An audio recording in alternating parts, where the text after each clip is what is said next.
What's up guys, this is Preet और आप देख रहे हो Preet tech tips YouTube channel. आज हम करेंगे रियलमी नार्जो 50A फ़ोन का फोल्डर चेंज। तो देखते हैं कि क्या है फुल प्रोसेस और कैसे फोल्डर चेंज करते हैं।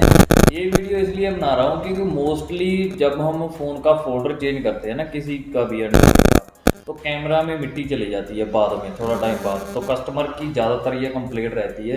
तो मैं इस वीडियो में आपको बताऊंगा कि फुल वीडियो देखना कि मतलब किस तरह से हम फ़ोन के ऊपर ग्लू कैसे लगाएं, किस तरह से फोल्डर चिपकाएं कि मिट्टी अंदर ना जा सके। तो बाकी सब देखते हैं आगे चल के वीडियो में। और अगर आप मेरे चैनल पे नए हो तो चैनल को सब्सक्राइब जरूर कर लेना और वीडियो में जल्दी जल्दी को लाइक कर देना। वो काफ़ी बार होता है कि फोल्डर डालने के बाद कैमरे के अंदर मिट्टी जल जाती है, तो कस्टमर की ये सबसे बड़ी कंप्लेंट रहती है। ठीक है, हम क्या करते हैं, यहाँ से लेके पूरे फ़ोन में ग्लू लगा देते हैं यहाँ तक, लेकिन ये चीज़ को छोड़ देते हैं। सबसे पहले जब आप ग्लू लगाने लगें, सबसे पहले आपने यहाँ पे लगानी है। ठीक है, ये तब तक सूख जाती है, फिर कैमरे के ऊपर नहीं आती, मिट्टी को रोक लेती है। ठीक है,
पे हम ग्लू लगाएंगे, बहुत ही ज़्यादा कम धीरे से लगाएंगे, यहाँ पे लगाएंगे ऐसे ताकि जो कैमरे में मिट्टी ना जा सके। काफ़ी बार होता है कि फोल्डर डालने के बाद कैमरे के अंदर मिट्टी चल जाती है, तो कस्टमर की ये सबसे बड़ी कंप्लेंट रहती है। ठीक है, हम क्या करते हैं यहाँ से लेके पूरे फ़ोन में ग्लू लगा देते हैं यहाँ तक, लेकिन ये चीज़ को छोड़ देते हैं। सबसे पहले जब आप ग्लू लगाते हैं, सबसे पहले आपने यहाँ पर लगाना है। ठीक है, ये तब तक सूख जाती है, फिर कैमरे के ऊपर नहीं आती, मिट्टी को रोक लेती है। ठीक है।